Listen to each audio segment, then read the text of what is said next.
Students, let us move over to question number 2।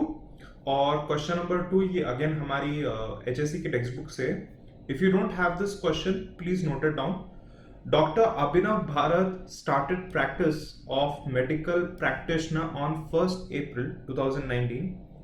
He gives you the receipt and payment account for the year ended 31st March and the following adjustment. Prepare IND and balance sheet. Okay, so हमें RNP account और additional information दिया हुआ है and we have to prepare closing balance sheet and IND account. Okay, so very typical type 1 questions.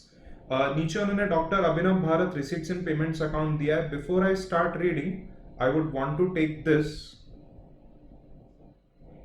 to my sketchpad so that we can start the marking. Okay. All right, students. Let us start now.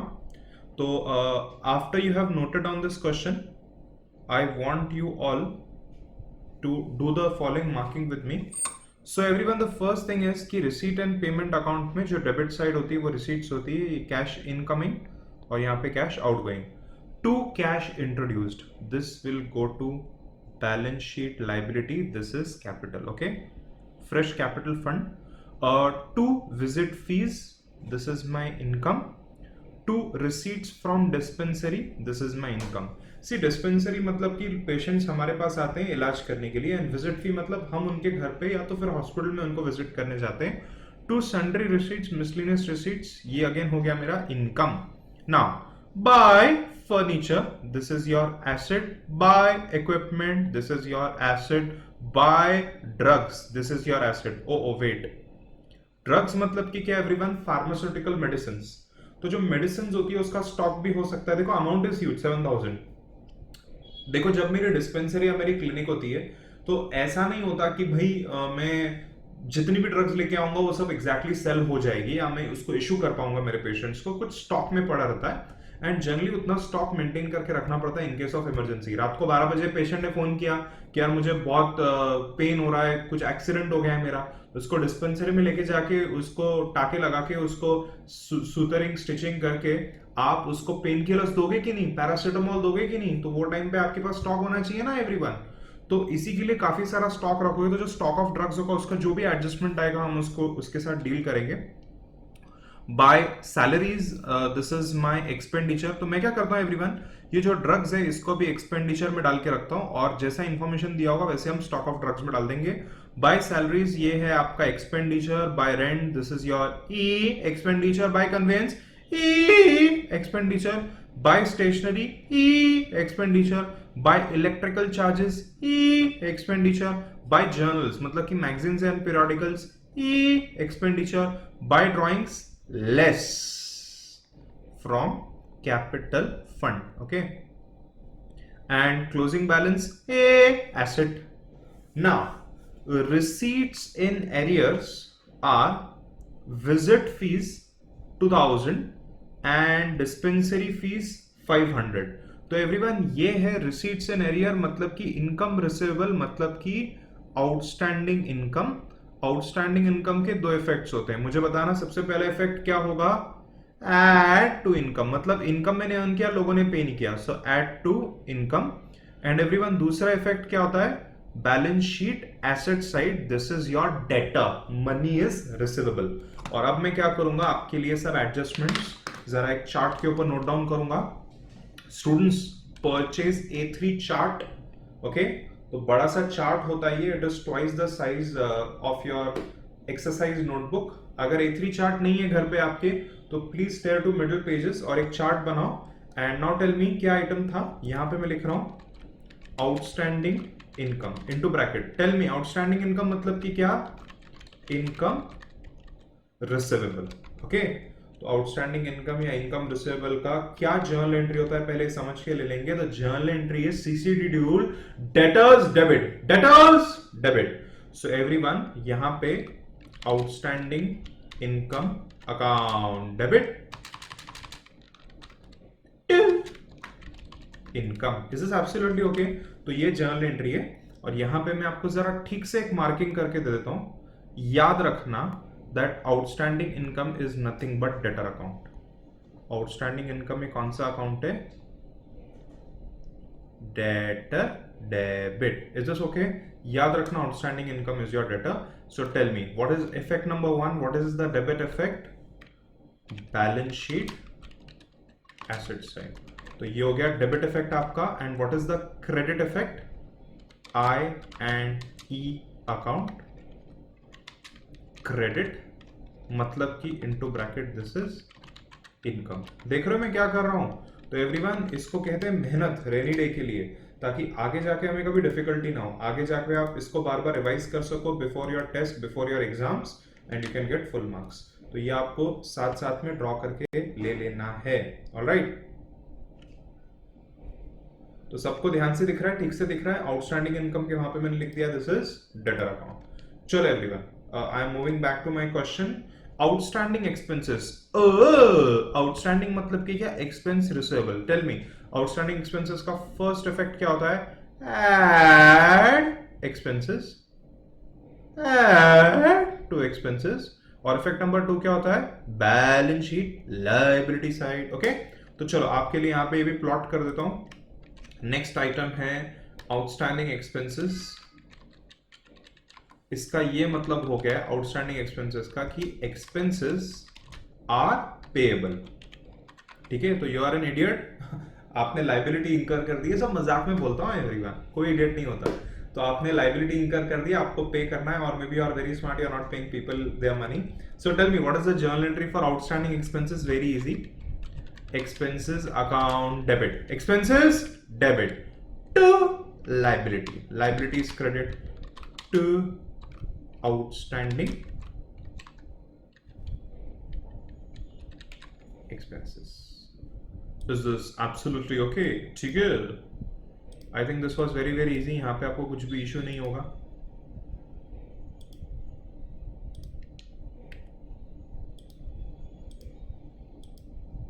Okay, चलो. So effect number 1 debit effect क्या है? I and E account debit side. I and E account debit side, this is your expense.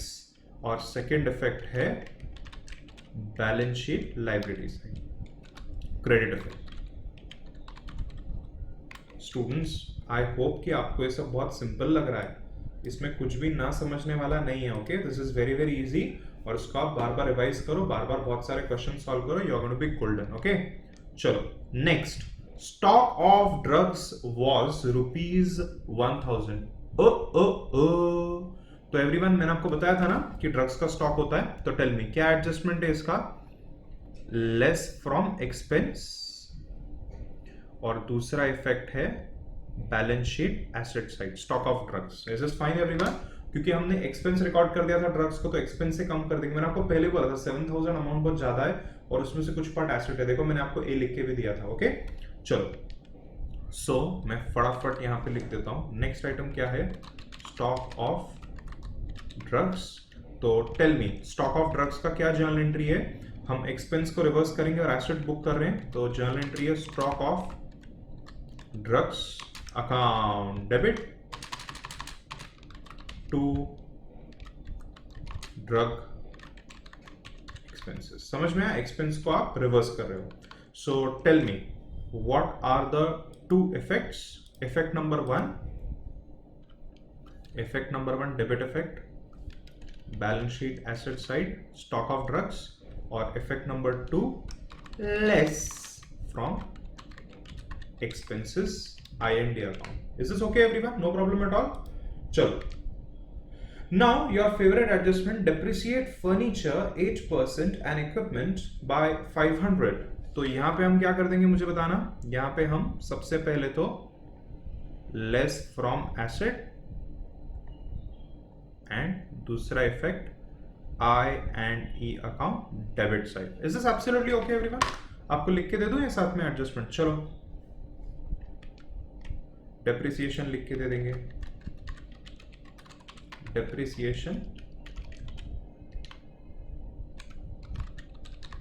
less from balance sheet, asset side. And tell me, दूसरा effect क्या है? I and E account debit because it is an expense. Okay,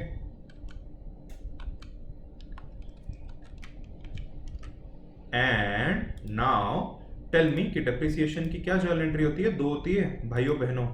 there are two entries. Number 1 asset account debit depreciation and at year end all nominal accounts are transferred to IND account. Depreciation account debit. next effect है, next entry है depreciation account debit to I and E account. तो sir हम double effect क्यों नहीं करते? हम करते हैं, बट हम सबसे पहले एसेट से रिमूव करते हैं और डेप्रिसिएशन गेट्स कैंसल्ड और आईएनडी के हम उसको डेबिट में डाल देते हैं. सही बात है कि नहीं एवरीवन? आईएनडी अकाउंट डेबिट डाल देते हैं to depreciation. Okay great. So now let us commence with a question. फटाफट क्वेश्चन सॉल्व करेंगे. एंड यस, यहाँ पे जरा टिक मार्क कर दे यार, which item shall go where. तो receipts in arrears are visit fee and dispensary. तो यहाँ पे visit fee tick, receipt from dispensary टिक.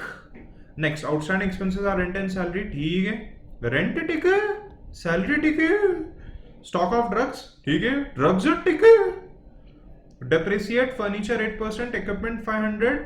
ठीक है, तो यहाँ पे फर्नीचर टिक, इक्विपमेंट टिक. एकदम इजी क्वेश्चन है एवरीवन. चलो फटाफट सॉल्व करते हैं, उसको टाली करेंगे. Let us start. तो मैंने आपके लिए फॉर्मेट यहाँ पे बना के रखा है. इन द बुक्स ऑफ, क्या है भाई साहब का नाम? डॉक्टर अभिनव भरत और Bharat, however you want to pronounce it.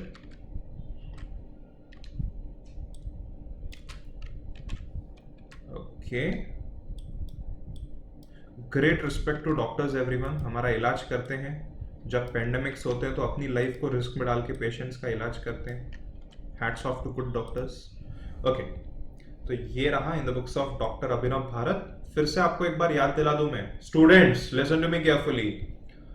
पूरा लेफ्ट पेज आईएनडी अकाउंट और पूरा राइट पेज बैलेंस शीट. मुझे पता है कि क्वेश्चन सिर्फ 15 लाइंस का है. नीचे का जगह ब्लैंक छोड़ेंगे हम to write working note if required. Okay everyone, चलो. सो एक एक करके मुझे बताओ कि क्या क्या इनकम है यहाँ पे. हाँ, सबसे पहले तो टू कैश इंट्रोड्यूस्ड 25,000. तो ये हमारा कैपिटल अकाउंट में चला जाएगा. ओके, सो सबसे पहला वाला आइटम टू कैश इंट्रोड्यूस्ड 25,000. ये फटाफट मैं बैलेंस शीट में कैपिटल फंड में रिकॉर्ड कर रहा हूं. Capital fund into bracket introduced. बोलो कितना है? 25,000. Is absolutely okay everyone. यहाँ पे फॉर्मेट में मैं ठीक से लिख देता हूं. लेस ड्राइंग्स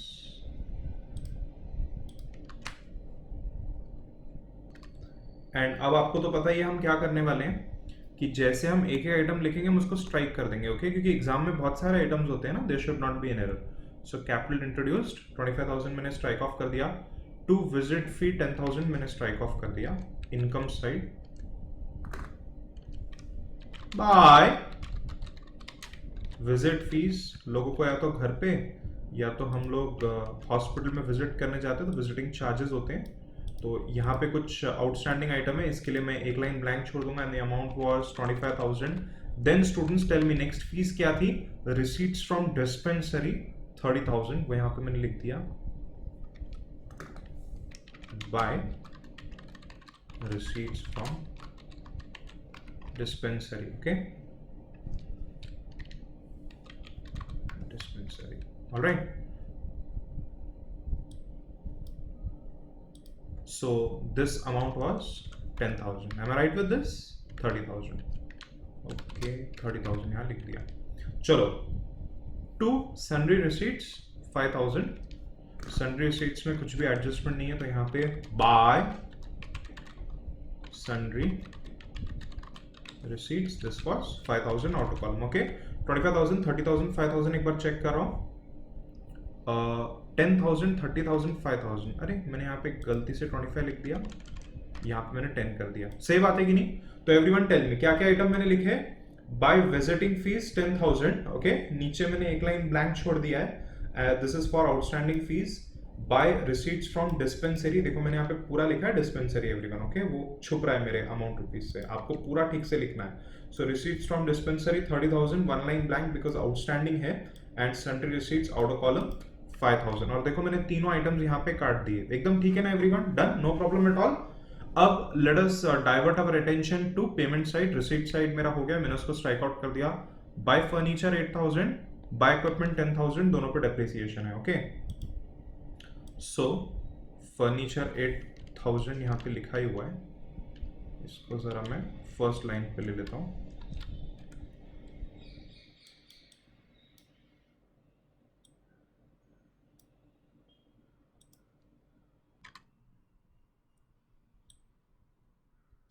ऑल राइट,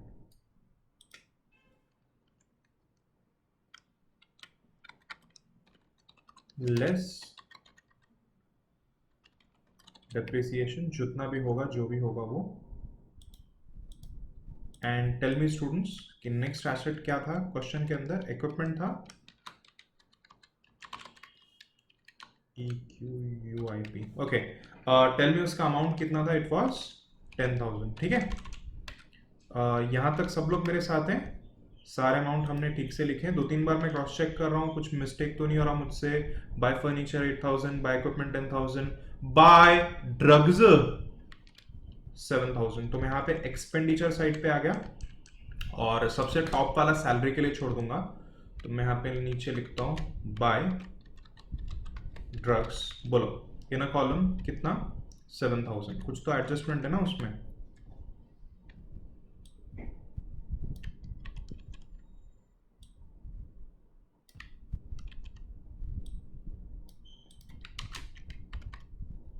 आपको पहले बोला था 12-15 लाइन आपको ब्लैंक छोड़नी है।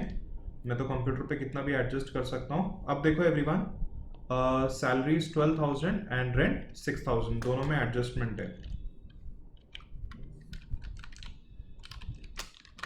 To drugs, to salaries in a column 12,000, to rent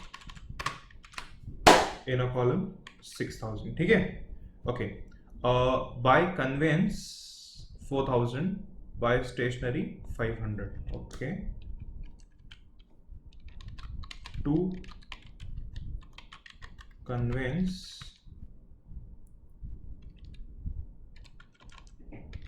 4,000 outer column and to stationery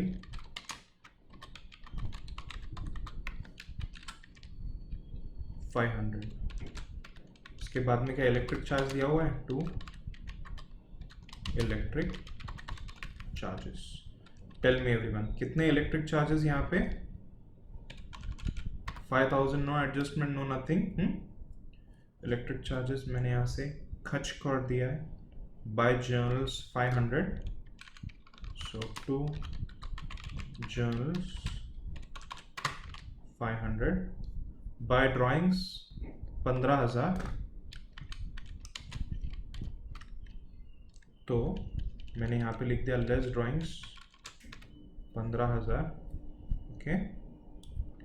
ये एरो यहाँ पे डाल देंगे, इसको नेट ऑफ कर देंगे ज़रा। 25 प्लस 25 माइनस 15,000 इज 10,000, ओके। तो एडजस्टमेंट्स मैंने करके रख दिया। And closing balance of cash कितना दिया हुआ है? 2,000। सो यहाँ पे मैं लिख दूंगा cash oblique bank balance. Students, cash या बैंक अपने को मालूम नहीं है ना, हमें मालूम नहीं है, इसी के लिए दोनों लिख दिया मैंने स्लैश करके, ओके। सो ठीक से मैंने लिख दिया है और पूरा पेमेंट साइड कैंसिल कर दिया। एक जरा ध्यान रखना, यहाँ पे जहाँ पे टू लिखा होता है हम यहाँ पे बाय लिखते हैं बिकॉज हम लेजर पोस्टिंग कर रहे हैं, और यहाँ पे जहाँ पे बाय लिखा होता है उसको हम टू लिख रहे हैं ना। तो ये जरा ये चीज पे आपको ध्यान देना पड़ेगा। ऑलराइट, तो सब कुछ ठीक है, we have written everything neatly, everything properly, there is no error. Alright, अब जरा एक एक करके एडजस्टमेंट्स पे जाएंगे। And now tell me what adjustments are given. सबसे पहले तो रिसीट्स में एरियर्स है विजिटिंग फी एंड डिस्पेंसरी। चलो, तो by visiting fee and outstanding income, या आउटस्टैंडिंग विजिट फीस भी आप लिख सकते हो। बोलो एड आउटस्टैंडिंग इनकम कितना दिया हुआ है, विजिट फी 2000, डिस्पेंसरी 500, सो 2000 और डिस्पेंसरी 500। अब इसको आउटर कॉलम पे ले लेंगे, पहला वाला है 12,000 और दूसरा वाला है 30,500। This is absolutely fine everyone. तो काफी अच्छा यहाँ पे इनकम दिख रहा है, सरप्लस आने के बहुत चांसेस है। Outstanding expenses rent 500, salary 1000। Okay चलो, तो सैलरीज एड आउटस्टैंडिंग एक्सपेंसेस 1000 और स्टूडेंट्स रेंट कितना था जरा मुझे बताना, 500 था। एक बार फिर से चेक कर रहा हूं मैं, सैलरीज थी 1000 और रेंट था 500, वैसे ही लिखा है हमने, एब्सोल्युटली ओके डन। क्या है, बार बार चेक करना बहुत अच्छा होता है, कि एरर होने से अच्छा है बाबा 2-3 बार चेक कर लो, नहीं तो फिर बाद में क्वेश्चन आपका टैली नहीं होगा। Alright done. चलो, स्टॉक ऑफ ड्रग्स वाज 1000, तो ये स्टॉक ऑफ ड्रग्स मैंने यहां से काट दिया। Alright, to drugs less stock of drugs, तो ये वो ड्रग्स है जो हमने यूज नहीं किया है, इसी के लिए मैं इसको बैलेंस शीट एसेट साइड पे डाल दूंगा। कितना माइनस करना था भाई, 1000 है stock of drugs, so 6000 rupees ये ड्रग्स के हो गए।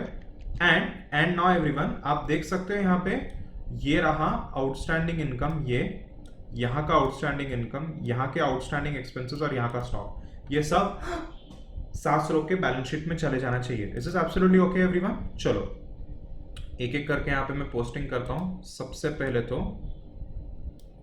मैं यहाँ पे लिखता हूँ outstanding expenses, inner column salaries, और दूसरा क्या था, रेंट, है ना। सैलरीज वाज 1000, रेंट वाज 500, बोलो ऑटो कॉलम कितना हो गया, 1500। Is this absolutely okay? दिख रहा है आपको यहाँ पे outstanding salaries 1000 and outstanding rent 500। Okay, now stock of drugs कितना था बोलो,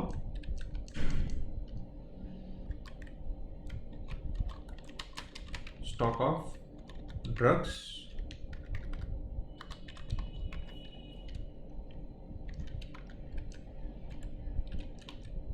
was 1000, तो ये मेरा करंट एसेट। आपको समझ में आता है ना everyone, furniture, equipment, plant machinery, land, building, ये सब फिक्स्ड एसेट है, ऊपर लिखना है। जो करंट एसेट है, कैश, स्टॉक, डेटर्स, रिसीवेबल्स, ये सब आपको नीचे लिखना है। Okay, so stock of drugs 1000 और हमारे रिसीवेबल्स थे ना, visit fees 2000, dispensary fees 500। Okay, so visit fees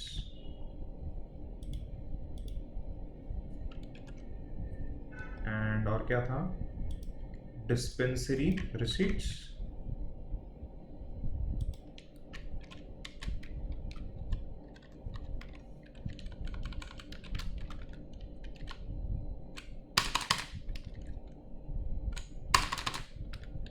ये क्या हो गया बोलो स्टूडेंट्स, मेरा आउटस्टैंडिंग इनकम्स, मतलब कि receivable incomes. Okay, so tell me visit fee का अमाउंट कितना था, इट वाज 2000, डिस्पेंसरी का 500, करेक्ट ना।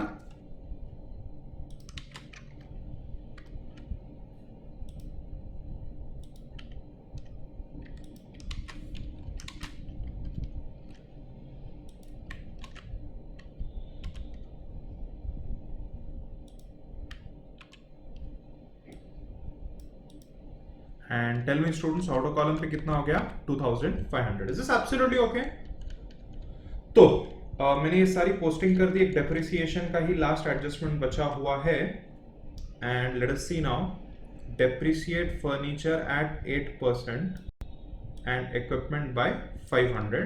तो फर्नीचर के नीचे मैं लिख देता हूँ depreciation at the rate 8%, and यहाँ पे डेप्रिसिएशन का फिगर दिया हुआ है। So again just like last question everyone, 8 8 जा 64, तो 640 आ जाएगा मेरा आंसर। या 640, यहाँ पे डेप्रिसिएशन डायरेक्टली दिया हुआ है 500, ओके। तो यहाँ पे ऑटो कॉलम 7360 और यहाँ पे 9500 और यहाँ पे मेरे IND अकाउंट में लिख दूंगा to depreciation furniture and equipment. Alright, so furniture का कितना था बोलो 640 और इक्विपमेंट का कितना था मुझे बताना 500 और उसके नीचे एक एरो मार देंगे और एरो का फिगर आउटर कॉलम पे 1140। This is absolutely okay everyone. तो हमने सारी पोस्टिंग कर दी, एक बार ओवरव्यू कर दिया मैंने, मुझे सब सही लग रहा है। All the posting seem to be in order. Alright, चलो now let us proceed to tally the question. Now मुझे बताना कि मेरा टोटल ऑफ इनकम कितना आ गया 47,500। Is everyone with me? तो मैंने क्रेडिट साइड पे लिख दिया 47,500, डेबिट साइड पे मैंने सेम फिगर लिख दिया और मेरे डेबिट साइड का टोटल आ रहा है 36,640। तो यहां पे मैं लिख दूंगा 47,500 minus all the expenses. So tell me how much is surplus? 10,860। उसको सरप्लस नहीं बोलना है, इसको excess of income over expenditure बोलना है, करेक्ट है? तो to excess of income over expenditure मतलब कि सरप्लस कितना आ गया बोलो? सरप्लस हमारा 10,860 और इसको जरा इनकम वाले कलर मतलब ब्लू कलर से हाईलाइट कर दो बिकॉज ये मेरा प्रॉफिट्स है। और अब सरप्लस कहां पे ले लेंगे हम? सरप्लस हम ले लेंगे कैपिटल फंड के नीचे एंड नाउ 20,860 ये मेरा फाइनल कैपिटल फिगर है। This is absolutely okay everyone and my balance sheet tallies. Oh magic! So everyone I hope आपको क्वेश्चन काफी इजी लगा, काफी आसान क्वेश्चन था, इसमें कोई भी कॉम्प्लिकेशन नहीं थी। एक बार फिर से आपको आंसर दिखा देता हूं। ये रहा मेरा IND account in the books of doctor Abhinav Bharat और नीचे ये रही मेरी balance sheet. Balance sheet is getting tallied. Okay everyone, एक चीज आपको बतानी थी, जो हमारा टेक्स्ट बुक है ओके बोर्ड का, उसमें कन्वेंस का एक एडजस्टमेंट किया हुआ है, जो एडजस्टमेंट्स में सेंटेंस नहीं दिया। तो अगर वो सेंटेंस क्वेश्चन में दिया होगा तो कैसे उसका एडजस्टमेंट करना है मैं आपको सिखा रहा हूं, ध्यान से सुनो। मान लो if I give you an additional adjustment, adjustment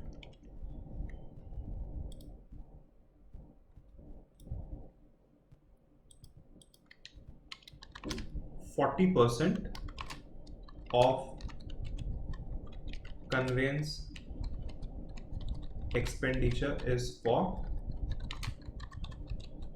personal use। ध्यान से सुनो, जो भी खर्चा आप करते हो for your organisation that is business use और प्रोफेशनल यूज। यहाँ पे बिजनेस वर्ड नहीं यूज करना चाहिए, यहाँ पे प्रोफेशनल वर्ड यूज करना चाहिए। जो भी खर्चा आप अपने पर्सनल घर के लिए करते हो या अपने लिए करते हो which is not relating to a profession or business, that should go to drawings account। is this fine everyone? like for example, अगर मान लो एडवर्ड एकेडमी के पास एक बाइक है हार्ले डेविडसन और मैं वो बाइक को यूज करता हूं to go to the bank for some Edward Academy check work. तो एडवर्ड एकेडमी को चेक है वो क्लियर नहीं हुए तो मैं बाइक लेके बैंक चला गया, तो ये हो गया ऑफिस यूज। तो वहां पे जो मैं पेट्रोल डालता हूँ, जो कन्वेंस में डालता हूँ चार्जेस एडवर्ड एकेडमी को 100 रुपए के, it pertains to office, so it is Edward Academy's expenditure। But अगर वो सेम बाइक में मैं 200 रुपए का पेट्रोल डालूं और उसमें से 100 रुपए के पेट्रोल से मैं घूमूं, अपनी प्राइवेट शॉपिंग करूं, टी शर्ट खरीद रहा हूं, जीन्स खरीद रहा हूं, शूज खरीद रहा हूं, तो भाई ये हो गया पर्सनल यूज। तो वो जो 200 रुपए आपने एडवर्ड एकेडमी को चार्ज किया उसमें से 100 आपको रिमूव करके ड्राइंग्स में डालना चाहिए। Did you understand everyone? तो यहाँ पे क्वेश्चन में दिया हुआ है 40% conveyance is for personal use. तो टेल मी इसके क्या दो इफेक्ट्स हो जाएंगे अगर ये एडजस्टमेंट हमें दिया होता? तो इसका सबसे पहला इफेक्ट हो जाता number 1, less from conveyance, and effect number 2 drawings. और ड्राइंग्स क्या होता है? कैपिटल फंड से माइनस होता है। ओके, ठीक है कि नहीं? तो चलो ये जो एडजस्टमेंट्स है इसको लिख के ले लेता हूं मैं एडजस्टमेंट वाले हमारे शीट में। Personal expense.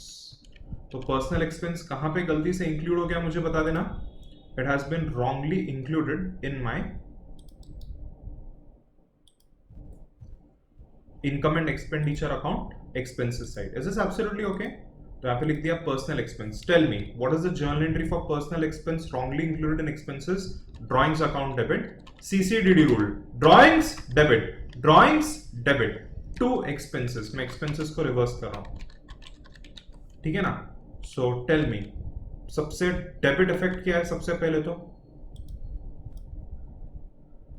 सबसे पहले मेरे को बताना डेबिट इफेक्ट क्या हो जाएगा?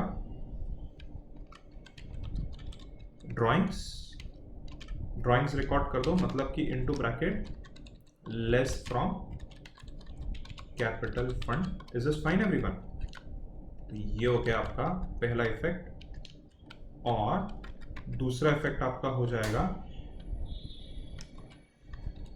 लेस फ्रॉम एक्सपेंस, मतलब कि आईएनडी जो एक्सपेंस होता है वहां से आप लेस कर दो।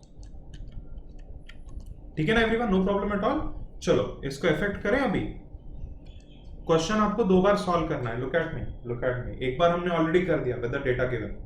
अब आप क्वेश्चन में रेड पेन से सेंटेंस इंसर्ट करो कि अगर कन्वेंस में 40% is for personal use, okay, then you resolve the question again. ये क्वेश्चन 2 बार सॉल्व करना है। ऑलराइट स्टूडेंट्स, मैं आपकी बुक्स चेक करूंगा, मैं आप लोग की बुक्स की फोटोज मंगाऊंगा और मैं असिस्टेंट को बैठाऊंगा और बोलूंगा चेक करो। और एक ना तो एक दिन लाइव मिलेंगे हम, जिस दिन मिलेंगे मैं पूरी बुक चेक करूंगा। तो प्लीज एवरीवन अच्छे से पढ़ाई करो, just trying to motivate you, ठीक है? जिसकी बुक कंप्लीट होगी 100 रुपी चॉकलेट, मेरे से 100 रुपी की अच्छी डार्क चॉकलेट ले लेना। देखो वीडियो रिकॉर्डिंग में मैं आपको बोल रहा हूँ, okay? So when you come and meet me during live class, if your book is 100% complete, I will give you 100 rupee chocolate, okay? All of you, thank you. चलो आगे जाते हैं फिर, और ये क्वेश्चन में हम एडजस्टमेंट्स कर देते हैं। सो एडिशनल एडजस्टमेंट कन्वेंस का, तो tell me what is the first effect? Less from conveyance. तो यहां पे मैंने लिख दिया लेस पर्सनल यूज। आप ड्राइंग भी लिख सकते हो। कितना है बोलो? 40%। 4 4 are 16, ओके? तो ये हो गया 1600 less personal use 1600। Is this absolutely okay? और आउटर कॉलम पे 2400। तो इससे क्या हो गया यार, जो मेरा सरप्लस था ना, एक्सेस ऑफ इनकम और एक्सपेंडिचर, वो हिल गया है एवरीवन। और अभी हो गया 12,460। 12,460 मैंने यहाँ पे सरप्लस लिख दिया। और देखो अभी यहाँ पे मैं क्या करता हूँ, सब लोग ध्यान से देख लो कैसे इसको एडजस्ट करना है।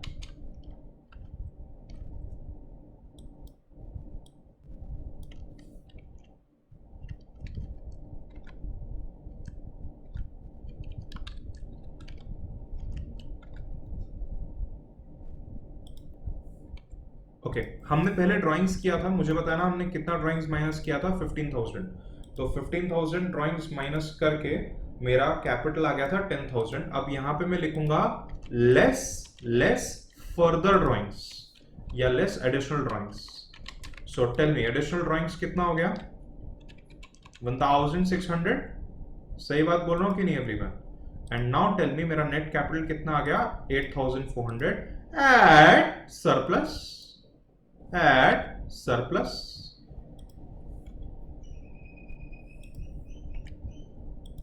which is 12,460. outer column 2860. again we are getting the same answer. क्यों 2860 सेम आंसर आ रहा है? बिकॉज आपने उसको पहले सरप्लस से कम किया, एक्सपेंसेस से कम किया, तो आपका सरप्लस बढ़ गया। सरप्लस बढ़ गया बट ड्राइंग्स भी इंक्रीज हो गई, तो माइनस भी किया और प्लस भी किया, तो you have the same effect now. Correct everyone? And balance sheet is टैलिंग, you don't worry. नहीं तो सीए नहीं, मैं सीए की डिग्री में फॉरफिट कर दूंगा। मैं balance sheet tally is at the same figure 22,360। ये एडजस्टमेंट टेक्स्ट बुक में गलती से टाइपिंग में मिस हो गया है, तो हमने दोनों तरीके से क्वेश्चन सॉल्व किया, विदाउट द एडजस्टमेंट, वापस से सॉल्व किया with the adjustment. Is this okay? और ये रही एडिशनल एडजस्टमेंट, आप इसको नोट कर सकते हो। You can check in the text book. Text book में जैसा मैंने अभी सॉल्व किया वैसा उन्होंने करके दिया, एडजस्टमेंट मिस हो गया था। अब let us proceed over and I am giving you some homework. Okay everyone, I am on page number 116 of our text book, Maharashtra board text book, इसका आपके पास एक सॉफ्ट कॉपी होगा? अगर नहीं है तो you tell me right now, I will send you across the soft copy. It is available freely for download, क्योंकि government है ना, तो गवर्नमेंट ने हमारे लिए वो सुविधा करके रखी है. So this question number 4 which is on page number 116, ये सॉल्व करो. आपका सरप्लस का अमाउंट आ जाएगा 5900. आंसर देके रखा है, बट आप सॉल्व करो, आपका करेक्ट आंसर आने दो. मैं भी आपको इसका सोल्यूशन आपके साथ डिस्कस करूंगा नेक्स्ट क्लास में. Question number 4 is your homework and everyone look at question number 5. Question number 5 is your homework. अगर कोई भी डाउट आया तो you have to solve it with pencil, but you must complete the homework. Students, before the next class you must complete the homework. अगर कोई doubt आया solve it with pencil. और ये होमवर्क कहाँ पे करना है मुझे बताओ? Homework book. बोलो कहाँ पे करना है? होमवर्क बुक में होमवर्क करना है. Is this fine everyone? Okay. So have a good day. Study well. Bye.